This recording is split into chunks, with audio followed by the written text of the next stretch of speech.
Os saduceus eram homens de fé, mas de uma fé que se resumia a uma experiência meramente material. Tem muitos homens de fé que se esquecem do mundo espiritual, da vida que há de vir. E se esquecendo de ser espirituais, por vezes criam uma religião para Deus que é a religião dos mortos. Ou seja, que só aqui é que existe vida, que não existe uma outra vida.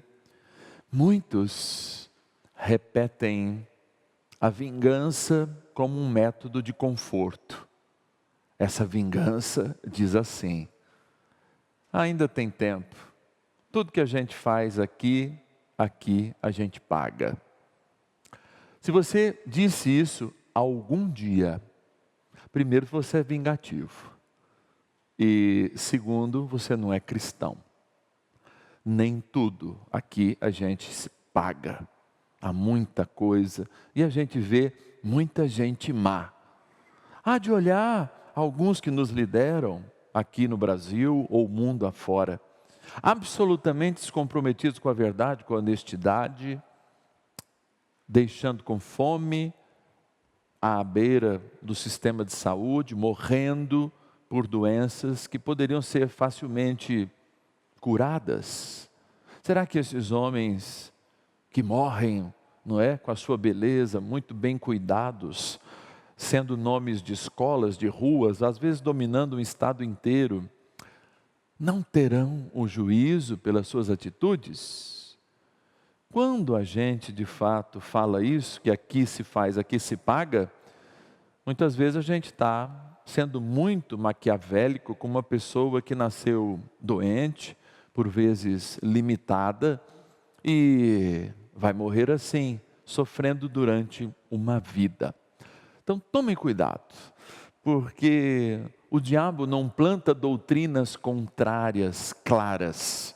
Ele planta pensamentos que aos poucos a gente vai concluindo e vai se distanciando daquilo que nos é revelado, sobretudo a misericórdia de Deus. E é nesse contexto que Jesus está respondendo. Parece-me muito infantil imaginar que o céu é uma cópia da terra melhorada, em que lá nós vamos casar e dar em casamento, ou de algum modo vamos ter que trabalhar, porque existem algumas metáforas assim que vão dizer que o céu a gente tem casa, e lá é a definitiva, mas isso não desenha o céu, a arquitetura do céu, e nem o que vai nos acontecer depois da ressurreição, mas de fato figura o que é essa realidade que nos toca desde o batismo. E o céu, para nós, é um lugar, inclusive porque a gente acredita que o corpo de Jesus foi, não é? Ascendeu ao céu. O corpo de Maria foi assunto ao céu. E, portanto, um dia nosso corpo também vai encontrar essa realidade, como nós o cremos, na segunda vinda de Cristo. Vejam, como que uma catequese elementar e uma vida cristã superficial fazem com que a gente caia inúmeras vezes no pecado da heresia, contra a própria ressurreição ou contra a própria misericórdia de Deus. Isto posto, Jesus está dizendo como uma resposta: vocês estão pensando muito por baixo o que vai ser a ressurreição. Talvez ele pudesse ter explicado como seria, talvez não tivesse tanta graça, mas vai ser uma surpresa absolutamente diferente do que a gente imagina, talvez perto do que a igreja supõe através da sua tradição. Mas se atentar nisso, em ser salvo e não ser salvo, faz com que a gente perca o propósito da nossa vida. Por quê? Nós já fomos salvos pela cruz. O que a gente não pode é perder essa salvação. Então, para não perder a salvação, nós temos um caminho. Primeiro, o alimento que está nessa mesa. Segundo, o alimento que está nessa mesa. Terceiro, uma vida alimentada pela palavra e pela Eucaristia lá fora dá testemunhos. É diferente das outras. Esse é o nosso propósito. Porque me parece que quando a gente só fica pensando em salvação, a gente vai querer, desfiar um terço, a gente vai querer fazer tantas e tantas outras coisas, e eu não estou dizendo que não é para a gente pensar nisso, mas a salvação já nos foi dada. Agora, Deus nos deu uma missão. E essa missão está bem clara no Evangelho. Qual é? Inclusive, nesses 9 dias em que a gente recebeu milhares e milhares de ligação através do nosso 0800, 54, 55, 900, as pessoas contavam as suas enfermidades.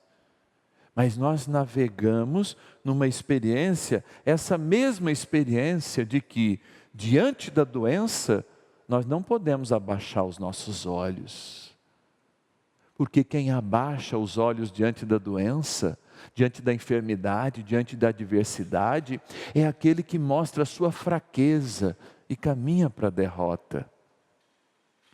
Quem olha diretamente, cria um inimigo. Muitas vezes a doença é nossa amiga, porque ela vai nos ensinar muitas coisas. Mas quando, como diz o Salmo, nós olhamos e levantamos nossos olhos para o céu, nós damos medo às nossas enfermidades, mas aprendemos com ela. Não tropeçamos porque quem nos guia é o Senhor. E essa experiência magnífica de vivermos e de experimentarmos, sermos propriedade de Deus, seres espirituais, faz-nos ao mesmo tempo entender as nossas limitações, mas também não deixar de clamar: me cura. Ó filho de Davi, me toca, tende piedade de mim, tende piedade daquilo que eu sofro, tende piedade da minha dor. Quantos de nós, de fato, ao encarar a doença, teme a nossa terminalidade, enquanto a fé nos ensina de uma outra maneira, como São Paulo ensinou a Timóteo. São Paulo está dando uma lição para Timóteo. Timóteo, você está desanimado, mas nada pode nos desanimar. Porque de algum modo, quando nós fomos contagiados pela graça de Deus, nós fomos contagiados por um ânimo, ou seja, por uma força, por um movimento, por uma agitação dentro do nosso coração, que faz nos olhar para o céu e ter passos firmes na terra diante de todos os inimigos. Eu gosto de estudar sempre alguns personagens das Sagradas Escrituras. Hoje pela manhã, na minha oração pela manhã, peguei o livro de Samuel e fui destrinchar a vida de Davi em 2 momentos. Desde que Samuel chegou lá na casa de Jessé, Jessé apresentou o filho mais velho, outro filho, outro filho, outro filho, outro filho. Davi não estava lá, ele falou: não é nenhum desses, chama Davi. Davi era o mais bonitinho, o que tocava harpa e o pastor de ovelhas. E Samuel diz: é esse Jessé que eu vou ungir rei de Israel. Um moleque da roça, que cuidava de ovelhas. Diante de Saul, que era um homem de quase 2 vezes o seu tamanho, de esperteza, Davi, o homem da roça. E é interessante que lá na roça, não num palácio, olha que interessante, não em Jerusalém, mas lá em Belém, porque Davi era de Belém, foi ungido rei de Israel. Mas ele não tomou posse disso, ele foi crescer como rei. Se apresentou ao rei, o rei achou que ele tocava melhor, depois ele se mostrou um grande guerreiro, mas não se mostrou rei. E foi fiel, porque teve chance inclusive de eliminar o rei que não era ungido mais, justamente Saul, mas esperou que Saul falecesse, para que estabelecesse a vontade de Deus, para que se estabelecesse ele como rei de Israel. Por que o padre está dizendo isso? Porque eu tenho certeza que a cura das enfermidades que eu ainda terei ao longo da minha vida, e isso é uma profecia para a minha vida, como é para a de cada um de vocês. a cura para as doenças que eu recebi, a unção para as doenças que eu ainda vou receber, pelos meus maus hábitos, pela minha genética, por vezes pela minha limitação. A cura já está ungida em mim desde o dia do meu batismo. Porque se essa doença me levar à terminalidade, amados, é a cura da minha alma que ela provocou. Se essa doença miraculosamente, porque eu sou filho de um milagre, aos 10 anos de idade, eu fui sim por uma cirurgia inédita no mundo inteiro, a primeira no mundo inteiro, a minha vida já foi salva. Então eu já sou filho de um milagre.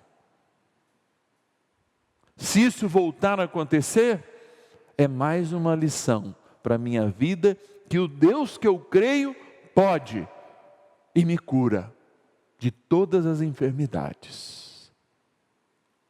Ou seja, de algum modo, eu não olho mais nem para o chão do desânimo, nem encaro de frente a minha dor. Eu olho para o meu Senhor. E olhando para o meu Senhor, eu vou dizer o que o Salmo diz aqui, ó. Eu elevo os olhos a vós, que habitais nos altos céus, como os olhos daqueles que te servem, fitos no Senhor.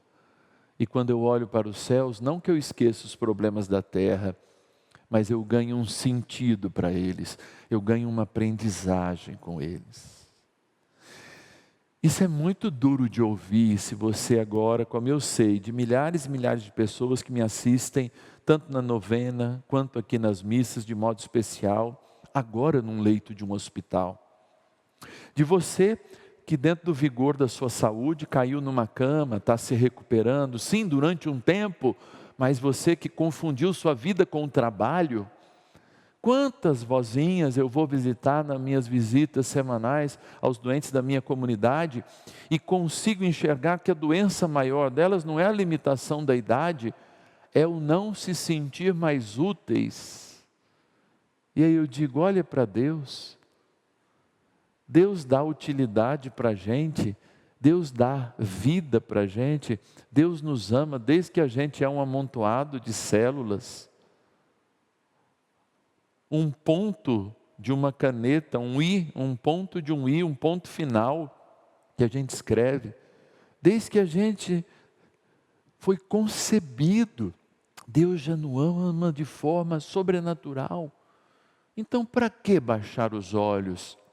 Se você é um vencedor de 8 décadas, de 9 décadas, o que um soldado, é claro, a gente muitas vezes é maltratado nessa época, porque merecia honra e glória, e o salário fica parco, os medicamentos sobem de preço, e muitos desses nossos irmãos que contribuíram para a riqueza desse país, hoje vivem à míngua e à margem até da saúde, enquanto deveriam ser chamados nossos heróis. Sim, mas você não é um perdedor, mesmo doente. Você não é uma perdedora, mesmo doente. Olhe para o céu, não olhe para baixo, não tenha um olhar de derrotado, de derrotada.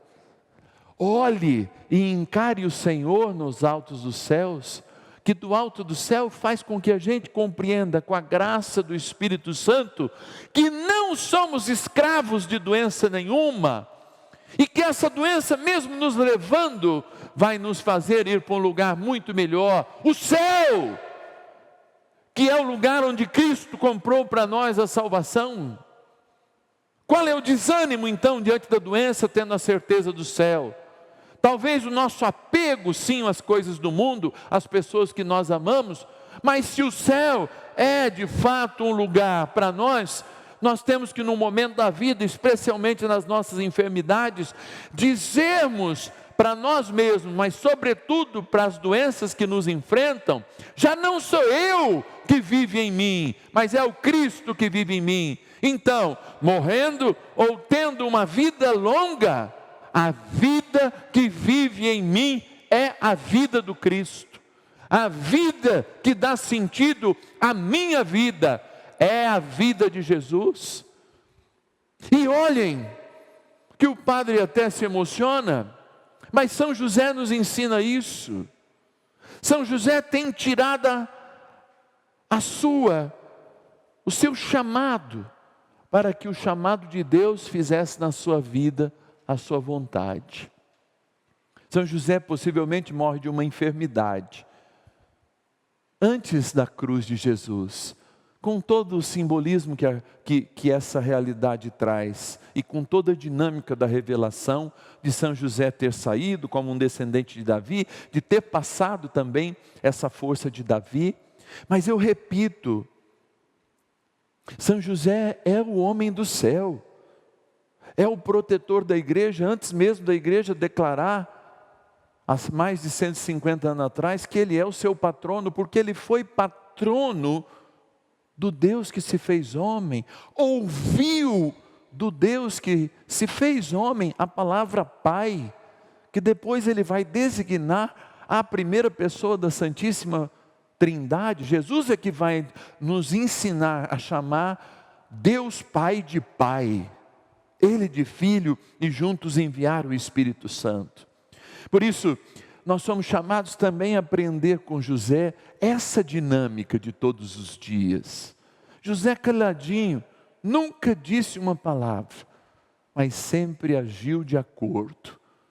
E sublimemente ele desaparece para que seu filho aconteça. Ele desaparece para que o ungido se revele. E como ungido, e como nós que somos ungidos temos nos revelado diante de Deus, com a cabeça baixa, com os olhos para o chão, enfrentando o mundo sozinho, ou olhando para Deus e dizendo: meu Senhor e meu Deus, eu já não vivo sem Ti, não há sentido em minha vida sem o Senhor. Por isso o Senhor é o motivo da minha dor, é o motivo da minha cura, é o motivo da minha alegria, é o motivo da minha vida, porque eu sei que não há vida sem Ti, Senhor. Quando a gente fala isso, a gente já diz que a cura começou. Se essa cura vier no nosso corpo que está enfermo, aleluia. Se ela vier para nos levar ao céu, amém. O importante é que a gente não deixou de crer, de amar, de experimentar. E é por isso que eu queria convidar você a fechar seus olhos agora. Porque eu sei que tanto você que está aqui, que está rezando por alguém, quanto você que está em casa, experimentando essa palavra nesse momento, o Senhor tem algo a te dizer. E eu gosto de uma canção, você vai me ajudar, que é Cura, Senhor, onde dói. Porque eu não sei as dores de todo mundo, mas pedir que o Senhor cure onde dói, que Ele cure onde eu não consigo ir, é olhar para cima, é olhar nos olhos de Deus. Você sabe por que a gente fecha os olhos, né? Para não olhar para baixo e nem para frente. A gente fecha os olhos para olhar para o alto, para Deus, que nos criou, não se arrependeu de ter nos criado, morreu para ter nos salvo e enviou o seu Espírito Santo para que a gente seja curado, inclusive de nós mesmos.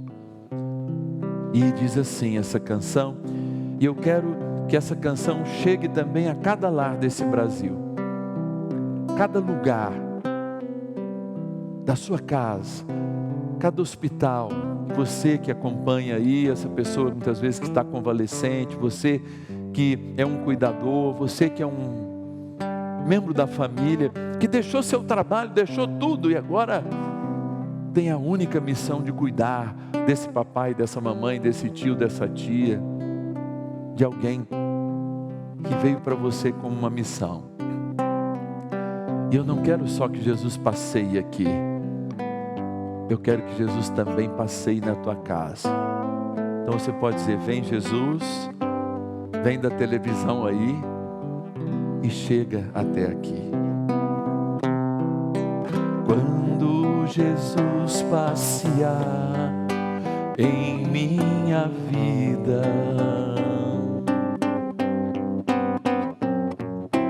quero voltar aos lugares em que fiquei só, vendo que estavas comigo, vendo que estavas comigo,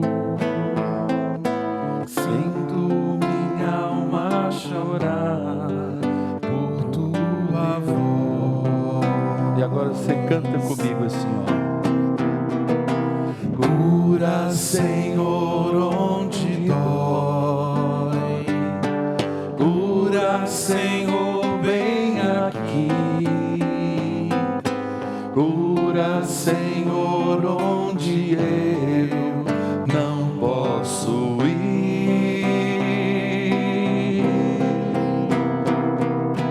Cura, Senhor, onde dói. Cura, Senhor, vem aqui. Cura, Senhor, onde eu não posso ir. E assim que vai ser. Cura, Senhor, onde dói. Cura, Senhor, onde eu não posso ir. Mas cura, cura. É isso que nós os pedimos pela poderosa intercessão de São José, seu pai adotivo aqui na terra e nosso querido paizinho e intercessor no céu. São José, rogai por nós que recorremos a vós. Não é bom, não? Acho que a gente tem que aprender essa canção para cantar todos os dias. Todas as vezes que eu canto essa primeira parte eu me emociono. Como todas as canções que eu canto na TV, elas são canções que eu não preciso, e nem sou cantor, não quero nem concorrer com os meus irmãos que servem nesse ministério de música, mas que eu as faço. Tem alguns que escrevem lá, seu padre, o senhor é bom para pregar, mas não é bom para cantar. Amém, não é? Cada um tem a sua missão, não sou mesmo. Mas eu faço porque essas músicas representam, de fato, uma emoção de cura para a minha vida, e eu quero repartir com cada um de vocês. Cura, Senhor, onde dói. Cura bem aqui. Cura bem aí.